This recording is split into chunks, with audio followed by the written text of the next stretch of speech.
Good morning and welcome to Squawk 7000. Well, we're here in Birr and it is just after 8:30 in the morning on Saturday the 15th of April, and once again it's the annual Birr Breakfast Fly-in. The volunteers are already on the field. The airfield is looking pristine. Marshallers are over in one corner having a bit of a briefing as to where they're going to be parking the aircraft, and the people involved with the breakfast have already started. The boilers are on, and very shortly there'll be the smell of bacon wafting through the air.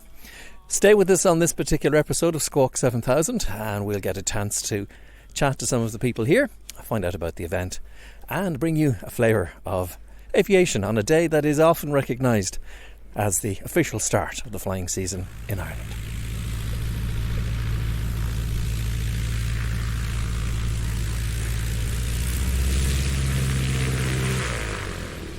Colm Wright, this event wouldn't happen today, I suppose, without the support of the Ormand Flying Club, and you have a nice busy year ahead.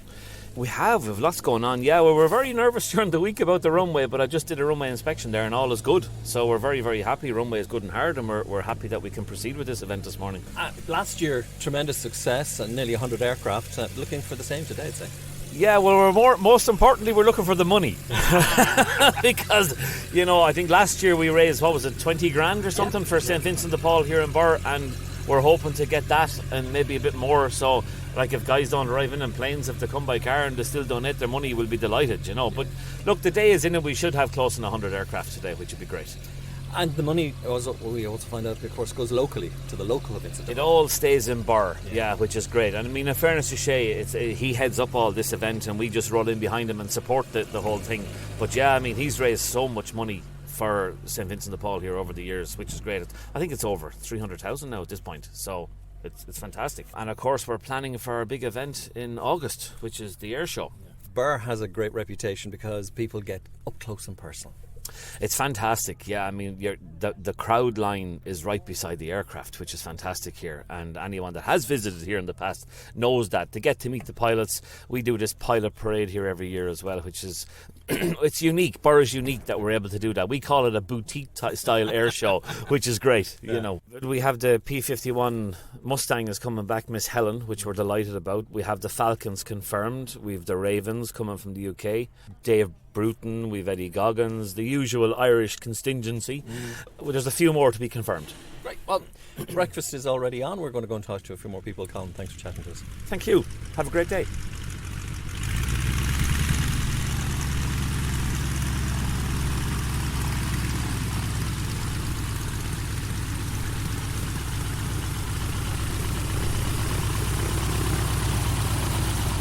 Marion Carter for St. Vincent de Paul in Birr, and we're back again for another wonderful breakfast fly-in, still in the glow of last year. Absolutely, and it's a gorgeous morning here in Birr. Sun is shining, so somebody is looking down on us, and we're delighted to be here. I would like to thank all our sponsors. We definitely want to thank the venue here, the Birr Flying Club, for giving us this lovely venue. To all the people who support us, I'm not going to start naming them. I know, it would be a long list now, wouldn't it? From a long list, and I could leave someone out. But when we talked last year, you were reminding us about how the money raised here has a real importance to it, and you were starting to give us an idea that people were feeling the impact of costs of living. And here we are a year later, 2023. Paint a picture for us. Well, this year it's different with the food poverty. We always had food poverty. Now we have electricity, heating poverty. We have all of that. We have people losing their jobs. We actually have a new cohort of people coming to us, people that are actually working, but they probably be on a very low wage. They cannot manage, and their mortgages, everything like that. So that's a real thing for us. Now we cover Birr here, population about 5,500, but we also cover all the villages around the area, which in total is about 12. So we have a huge area to cover. What keeps you going? The feel-good factor from it. Mm-hmm. We're all volunteers in Birr, and it's being able to help people, and we've never refused anybody. Even if it's just a box of food, and you just go home in the evening, you've done your job. And the thing is, I suppose I've trained my mind not to think too much about it when I go home, because there's a lot of a lot of issues out there, mental issues. You come across once, you might be going to a house to visit someone who's looking for a bit of help, but you might come across something else. There's a bigger issue once you go in there, and some people just want to talk to a stranger and tell them your problems, but absolutely love it. Time to go get some breakfast, Marion Carter. Yeah. Thanks for chatting to us. Thank you very much. Thanks a lot. Paddy Kilduff was on his way to get breakfast. I'm standing now right beside where the food is, and I'm between a man and his breakfast, which is not generally a good idea. Good morning. Good morning. And you are in charge of the Marshallers today. We're in charge of marshalling. We're Follow Me aircraft marshals. Our main man, John McDermott, who you know, Yes, is in Florida at the moment, but we'll survive without him. Paddy, tell me about all the men in orange, and you have actually a very important job here today, because all of a sudden there's going to be a lot of aeroplanes and a lot of propellers. It is indeed, and our main job is to make sure that nobody walks towards the propellers. Particularly need to keep the public off the parking area, and that's well marked off today. We also are responsible for keeping the airplanes apart, making sure taxiing on bumpy grounds is different to taxiing on the tarmac of the airport, in that wingtips can't go over one another because they might bump into one another. So generally that's getting the pilots to follow our directions, and we'll keep them safe. What keeps you involved in an event like this? I've been involved with... That's our first arrival. I might have to go. I'll walk with you. Yeah. No, actually, look, if we do, it's Gerry Humphreys. It's Gerry Humphreys, and he's just put the smoke on and giving us a little typical arrival gesture on his part in a beautiful, clear blue sky. It's amazing, isn't it? It is indeed. We feel more like we're in Florida than Joe is. Joe is, at the moment. I noticed all of your gang who were going to talk to me have all disappeared, so I'll let you get off, chase them back in and enjoy your breakfast. Okay, thanks great. for chatting Thanks to a us. lot. Thanks very much. Morning. Gerry Humphreys, welcome to Birr. We just heard your arrival a couple of seconds ago on the podcast, and what's the flying conditions like today? On the way here, the weather conditions were perfect for flying. It's that early morning, crisp, clean, cold air with a tiny hint of a layer of thin fog, which you get up above and you think, wow, it's great to be alive. I knew you'd paint a nice word picture for me. Now, you're also the first person wearing the red hat. You know that well, this somebody has been... arrived at the cockpit when I landed and handed me a freebie. I thought, you know what? Yeah. I'll take it. All the pilots arriving today are actually wearing a hat which has been sponsored by SMBC Aviation, and it's lovely, I suppose, to mark the event as well. You've been at a few of these now.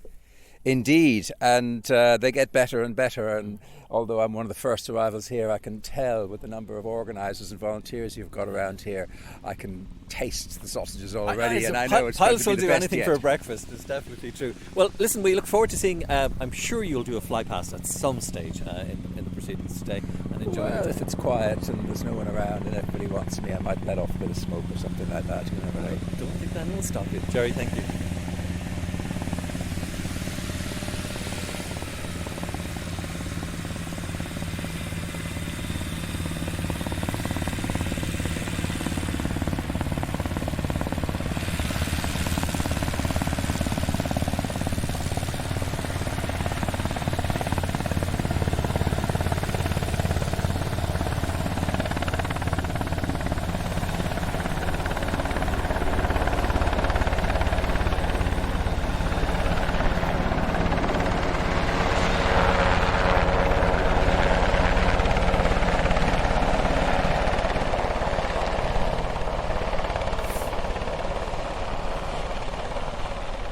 The arrival of the S92, stepping out of it this morning, a cold Saturday morning. Rob Tatten. Rob, welcome to Birr. Great to be here. Great. Yeah. A busy activity and a busy year for you guys. Yes, it has been. And what's happened this year, I suppose, a big thing for us is we've completed our NVIS training, which is night vision.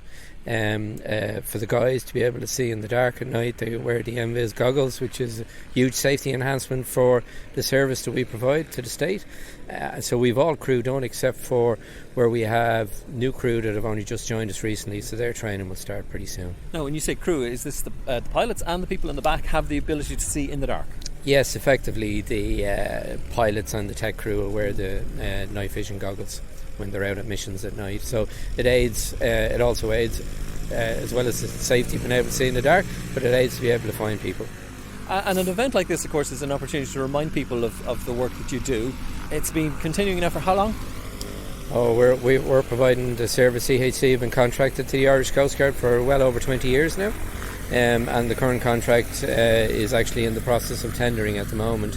So the tenders are all submitted, the votes are in and been counted, as they say, and we expect to I would say the latest will be July before and we'll hear the result.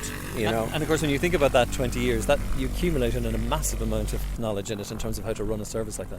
Oh, absolutely. Like the crew, some of our crew have come out of the Air Corps where they used to do the service, so well over 20 years. We have one individual, Mick Tracy, actually. He's with us, and if he retired and he came back, he's doing a bit of contracting for us, but if he's still involved with us next year, he's been 50 years involved in search and rescue. What about the opportunity for new recruits? Yes, we're recruiting at the moment. We have brought in a number of pilots in the last 12 months. We've brought in some new tech crew, and we're still recruiting.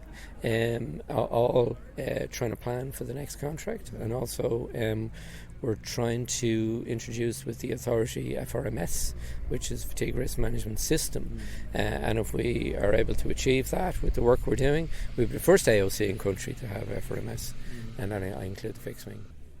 Rory O'Connor, we're standing here in Birr with the sound of rotors running in the background, and you're here with 2 aircraft today. Yes, we have 2 135 helicopters down today.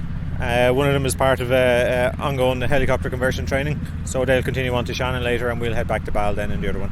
And your support for events like this is fantastic, thank you.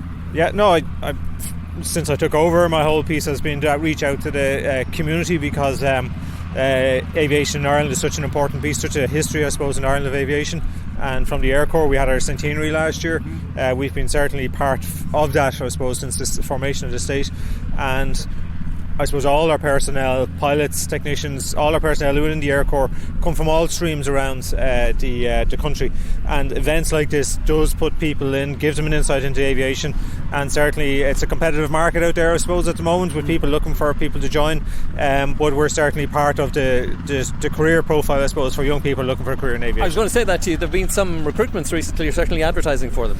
Yes, well, we have an annual advertisement, I suppose, in terms of cadet pilots, technicians, and then what we call general service personnel, who can come in and they can go into any of our various roles, whether it's aircrew, photographers, sensor and radar operators. So we have a huge opportunity, I suppose, for young people to come in, and whether they spend their whole career or spend a few years in the organisation, certainly they all benefit from being there.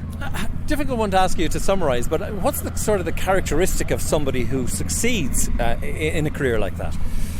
I suppose there's no one personality, and that's I suppose our strength in the Air Corps, that there's no particular type of individual you want. It's very much a team effort for everything that we do, and I suppose if you look at us doing it in an air ambulance or a maritime patrol operation, that's just the tip of the spear. It's all the support elements, your logisticians, your safety equipment personnel, air traffic control, refuelers, technicians. There's a huge amount of people who enable that first one mission take place. So there is no set profile. Obviously there will be some minimum educational qualifications come in, but once they're met, it's up to the individual how they present himself, and the selection process tends to pick the people, like the people who've gone into the organisation certainly thrive and flourish in the organisation. And to be fair, you're an example yourself of that the possibility of progression exists. Yes, I'm 41 years in this year, I suppose, so it's having started off as an apprentice, and in my 4 years qualified under ANCO, actually, as it was at the time, all those years ago, and then I joined the cadets, and for me it's the pinnacle of my career here, and as I head towards the retirement piece in a couple of years, it's fantastic to be ahead of such a fantastic organisation. And finally, later in the year, 1963 was an important date for the Air Corps, and here we are in 2023. Yes, so we celebrate 60 years of helicopter operations. That winter, 62-63 was quite severe, and they bought the first of the Alouette 3 helicopters. They served a total of 44 years with us. So later on in November we'll be celebrating the actual 60th anniversary of the helicopters coming into service. And if you look, I suppose, at the background of what we've done over the year, the search and rescue, air ambulance, aeromedical flights, I suppose relief during severe weather events and that as well. It's been a continuous evolution, I suppose, of heli operations in Ireland, and the personnel Number 3 Operations Wing is the most decorated unit in the Defence Forces, 14 Distinguished Service Medals from all the rescues they would have done in the 60s, 70s, 80s and 90s.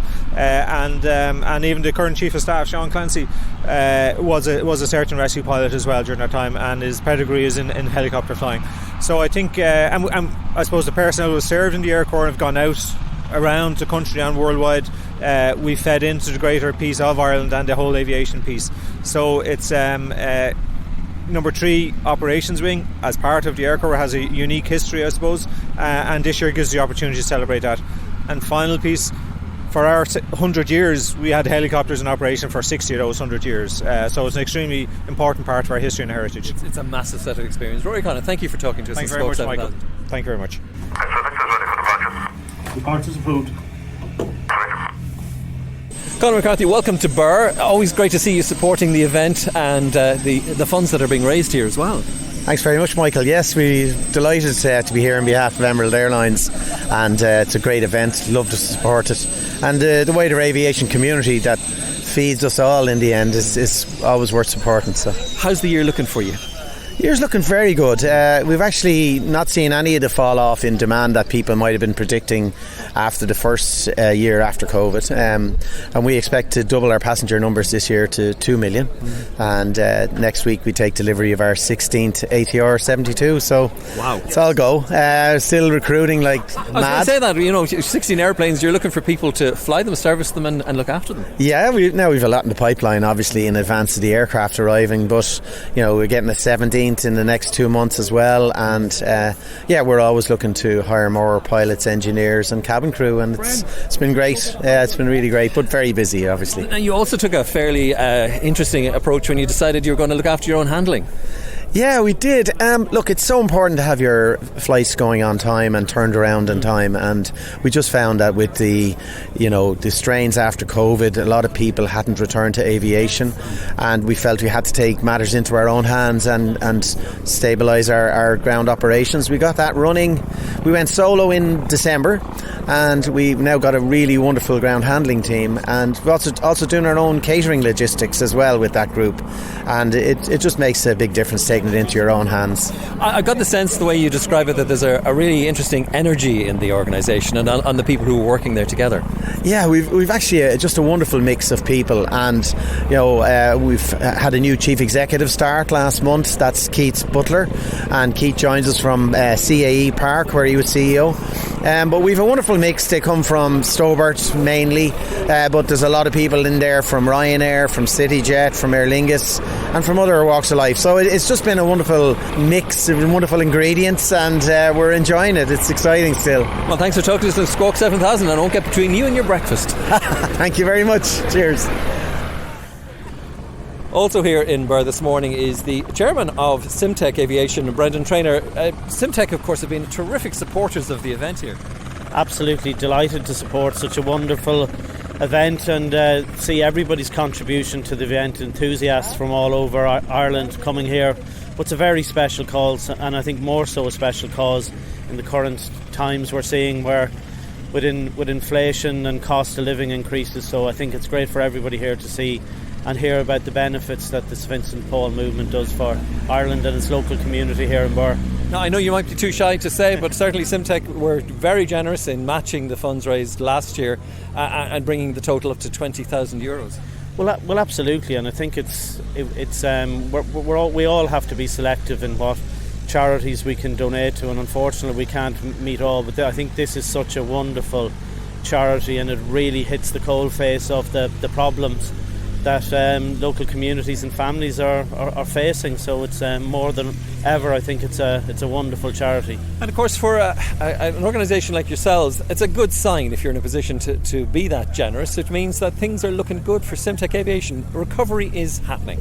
Well, absolutely. I think the aviation industry grinded to a halt with COVID, but I think it's a bit like it's enthusiasts here today.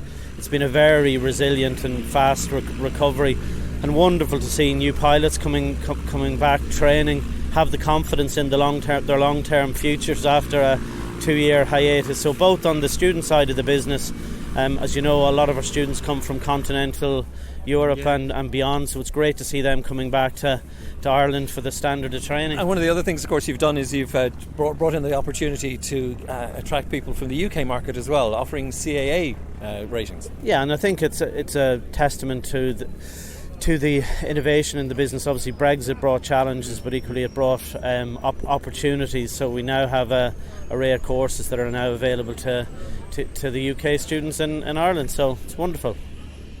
We've moved over from the hangar where breakfast is underway at Birr, and we're now standing beside the Stearman. Beside me is Eamonn Brennan, who, do you know, Eamonn, I have to say at this stage, aviation's probably not only running in your blood, but it's in your bones. Oh, I love it, and I love a day like today down at the Birr Breakfast Fly-in, where we've a beautiful day just after Joe Biden's visit, and the cream of aviation are here. It's gorgeous to see, and well done to Capt Paddy. If he didn't do it, nobody else would. I know, and you talk about the funds that are raised here, but there's a second thing happening as well, which is watching just the community of pilots. I didn't know, and only found out recently, you had a PPL yourself. Yeah, no, I did have a PPL, yeah, and my plan is to get it back. I became the regulator in Ireland, and it became untenable to have a PPL yourself, because any indiscretion would be who chases you down. So I dropped it then. But I flew in France, and I flew in Malaysia, I flew in the UK, and I've about 300 hours, so and basically I learned in Cannes on a DR400, and love it. I just love anything hanging around airfields. I love it. Yeah, and you talk about why people like flying. A day like this, you can see people sharing stories, looking at each other's aircraft, swapping the yarns as well.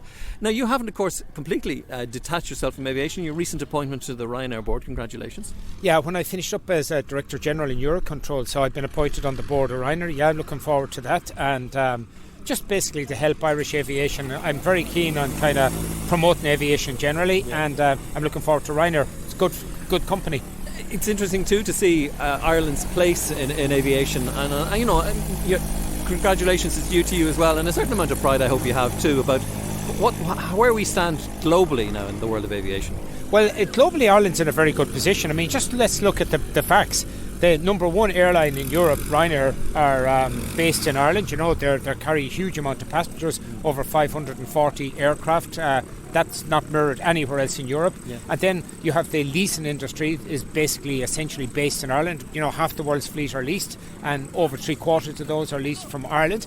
And then I think there's a good supply of young pilots coming through. I was out with Ryanair there a few weeks ago, and I was really pleased to see the amount of effort now they're putting into training pilots, bringing them through the system, and it's really good for Irish aviation. The big challenge aviation has in the future is to get the sustainability thing correct, and that's really, you're talking about sustainable aviation fuels, and we've a big challenge in Europe to try and bring that on board, because the problem is production is low. It costs 3 times what J1 costs, and that's the big challenge. Now, if we can get that right, you'll get consumer confidence, because people still want to travel. So I'm very much into kind of green aviation, but I'm not into stopping people travelling. So we got to climb this mountain and make sure it actually happens. So there's all kinds of experiments, both with Ryanair, with British Airways, all throughout Europe. Etihad recently had a full SAF flight from Abu Dhabi the whole way right into Europe, running on 100% SAF. But the problem is supply, and the problem is that in Europe the Green Deal and the Green Package is more based on regulations, whereas in America, with Joe Biden just having left, they have a thing called the IRA Act, which is the Infrastructure Act, and that's more based on incentives. So they're more into incentivising you for producing SAF and making it beneficial. And I think we got to turn the corner a little bit in Europe in that, to make sure that we don't lose out, that the SAF production isn't in America and not in Europe. Now back to you and the flying for a bit, because fellas who start off with a hobby and turn it into a career, and here you are turning it back into a hobby again? Yeah, no, I want to turn it back into a hobby. I mean, I'm lucky enough, when you finish up, I was the regulator in Ireland for years and ran the NSP and Eurocontrol. It's nice to get back to just be able to wander around a field like this and enjoy it on a day, and hopefully I'll get back in the cockpit as well and have a few part-time jobs and do things I want to do. I'm still working effectively, but not as much, and I don't want to be waking up in the morning and wondering what's happening in Athens or Amsterdam. I can't even believe that would be the case anymore for you. Well, listen, happy flying, and we look forward to seeing you at some more airfield events. Okay, Michael, great to see you. Take care. And we'll be back at the Birr Breakfast Fly-in after this short break. Hello, Donal Lamont from Weston Airport. Donal, it's a fantastic event here today, and to be fair, Weston does the same as well. We do, but we can't organise the weather just as well. And the truth of that is that safety is paramount, so there's no point in asking people in VFR environment to come in conditions that are either too windy or the cloud is too low. So we'll hope for and pray for a better day in July this year. And that's what I suppose you and I really should be focusing on, is the July event. Part of course, with the weekend of aviation with the Bray Air Show, but on the Saturday morning, an opportunity for people to show their generosity. Absolutely. We got great support last year for those that came out. In fact, we say there were 350 people there. There were 500 breakfasts consumed. So some people had some more people than were one. hungry. That's okay. But the truth is, those 350 people gave us a lot of money for the local Vincent de Paul. So we have the 4 conferences around us in Maynooth and Leixlip, Selbridge and Lucan, and they've all benefited. But they've given their bit too to society, a lot more than we can do. And we really appreciate it. Their volunteers were tremendously helpful to us on the day. They're now experienced, so they'll be out next July, whether they know it or not yet, to help us out again. But the work is great that the Vincent de Paul do, and we're delighted to be a part of it. And as you say too, you've got people here who obviously have to have a bob or two if they're going to fly as part of their hobby, showing also some generosity to those who need it. I think that's a very valid point, and I think it's a very good synergy between people who can afford to spend on an expensive leisure activity like flying, to be able to dip their hands in their pockets and help out those that maybe are less more in need, and more needy is what I really should say. Now, in the meantime, for any of our general aviation audience who are listening, you would be encouraging them to get themselves sorted out and get into Weston. Well, there's a few things going on. I mean, we want to make it attractive. First of all, there's a fantastic, and I use that word quite intentionally, in a fantastic restaurant and cafe opening sometime between the 11th of May, which I think is optimistic, and early in June. But certainly it's ready to go. I mean, the facility is ready. We're just waiting to finish some of the planning building issues. The cafe will be absolutely perfect for people to pop in, meet their friends, have a coffee and a scone, and we'll be putting some sort of a deal together to provide a landing fee, coffee and a scone to get you started. Not necessarily the second time, but the first time certainly we will. And that should make it attractive. But the more professional side of it, if you like, without getting too technical, is we're very close to the Dublin zone, and I know there's a reluctance on the part of some GA pilots to come near us for that very reason. I'd say please come along, bring your map, know where Kilcock is, know where Maynooth is, know where the Liffey runs down to the Pigeon House if you're coming from the east, and use your visual cues to get in. You'll have to listen out to people like Emirates and Etihad and Ryanair on the frequency. Don't be put off by that. Use your own airmanship. Get in, come and visit us, have a coffee, have a scone, and come back. And you recently launched a new website as well with all that information available too. We did. We're pleased enough. The website, it's important we keep in mind it's a growing and living item, and we'll continue to update it as things change. I mean, we've plans for the runway as well, not changing it very much, but reconfiguring it slightly and putting in some runway lights so that we can use it a little bit more than has been the case up to now, and also for identification when the weather's not great, so people can see it. So there's a lot going on the airfield. That's taking a little longer than we would have liked. The terminal itself and the briefing rooms, they're in good nick, and they'll be all up and running for the summer. So we look forward to seeing everybody in July. But before that, if it's a suitable day and you feel like coming to Weston, please do. And the coffee really won't be available till around about the beginning of June. So thanks very much indeed. Thanks very much, Michael. Hi, I'm Jason Phelan, and I'm here at Birr Airfield, and I'm with Captain Paddy and Lucky. Now, when we say Captain Paddy and Lucky, regular listeners to Squawk 7000 will probably know the story because we've been following their adventures. For those that don't, you better fill us in. Hello. Yes, so Captain Paddy and Lucky are flying all over Ireland, UK, and so far they've been to Boston, USA and Australia, and they're raising awareness and funds for Laura Lynn Children's Hospice and Dog's Trust Island. And we're not talking about two people, we're talking about two bears who even have their own ID at this stage. They do indeed, yes, and they've got their high-vis jackets on today, and I've actually just had confirmed last night they're actually going to spend nearly 2 weeks with Ryanair flying across Europe on many destinations. Excellent, congratulations. And of course they're just back from a period of service in the nation's defence. They did indeed. They were with the Irish Air Corp for approximately 31 days, went through recruitment training, and they got to fly in the majority of the Irish Air Corps aircraft. So they had an amazing time. And while we might be having a bit of fun, of course, there's a really important message behind this. They're involved in, as are you, the raising of funds. That's it, that's correct. So we actually went to visit Laura Lynn Children's Hospice on Thursday, and about a month ago we were invited along to Dogs Trust Island as well. So we got to see the great work that both charities that we're raising awareness funds for, and Laura Lynn and Dogs Trust are both important to me. I have my own rescue dog, and my 6-year-old nephew, who is a huge fan of Captain Paddy and Lucky, was the inspiration for choosing Laura Lynn. Well, we wish you all the very best with their adventures, and maybe you'll keep us up to date on how they get on with Ryanair. I will indeed, yes, and I think they're quite looking forward to getting a few more destinations under their belt. Jim Gavin here beside the Stearman. You came down in the aircraft. Yes, I came down in Sean Bennett's Boeing Stearman, built in 1949. We came down 1,000 feet from Lyons Estate.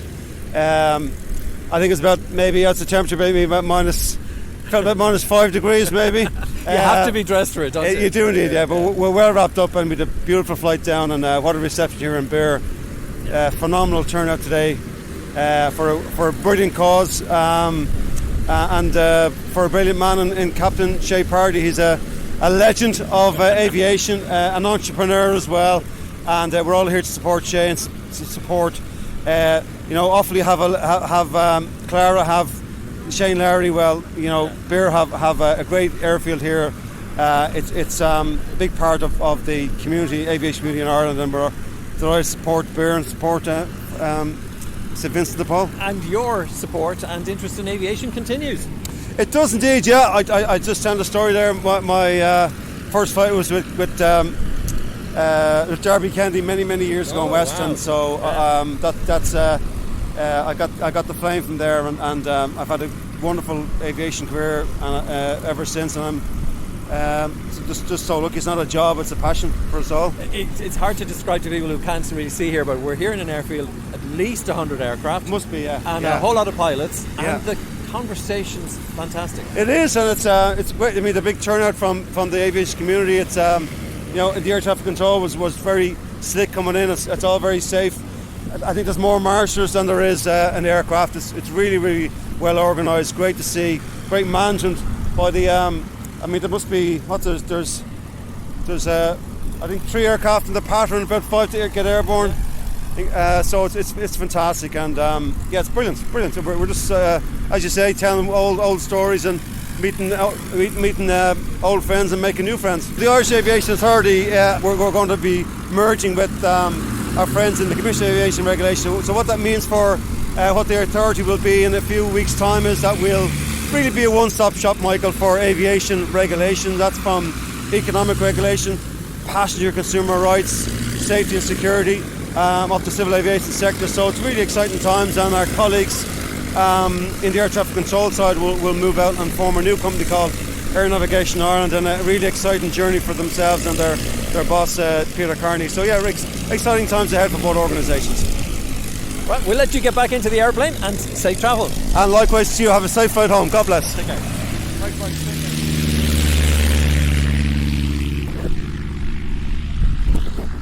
Shay Pardy, we started the podcast this morning in a quiet airfield around 8:30 in the morning, and there wasn't a sinner here. What kind of day has it been? I think we're all exhausted, Michael. The voice is actually gone. Yeah. I've never seen a day like it anywhere. We've been very lucky. The weather, as you saw this morning, was glorious, and we're just on 129 aircraft. Wow. Visitors.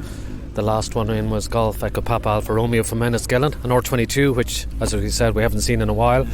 I was talking to Marion and Vincent de Paul, and we got a very generous donation without name checking, but Conor McCarthy gave €3,000. Fantastic. And we think we're up to close to 18 on the day, which is amazing. It means more will come in as well from that. It does, yeah, absolutely, and it puts us close to probably just over 340 since we started all this, doing the golf and book and others. So yeah, great. And if I'm allowed, go on. Can I plug volume 2 of the book, which will come out in July? My next question. Yeah. But anyway, you have it. Yeah, so we're out and about getting.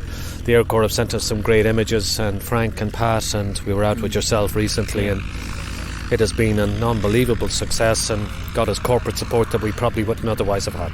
The other thing that people who haven't been here today mightn't have seen is the sheer pleasure of people talking to each other and catching up, and there was good old yarns going on. It's the biggest men's shed in the country for the day, I suppose we'll call it. And if you look at, when we talked about numbers, there were about 60 volunteers helping out.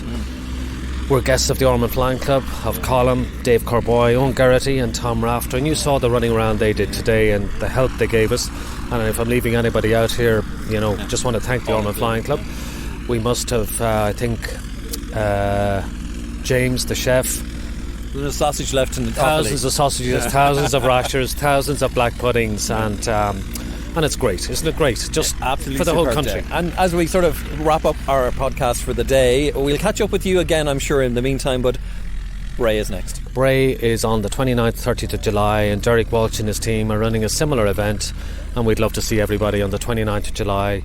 We have the Wing Walkers in, the Ravens, the Jordanian Falcons, a Mustang, Catalina. So come see, and we do the same again. And as DV said in the tower not too long ago, have they no homes to go to? It's been a great day, momentous, epic. X-ray Victor,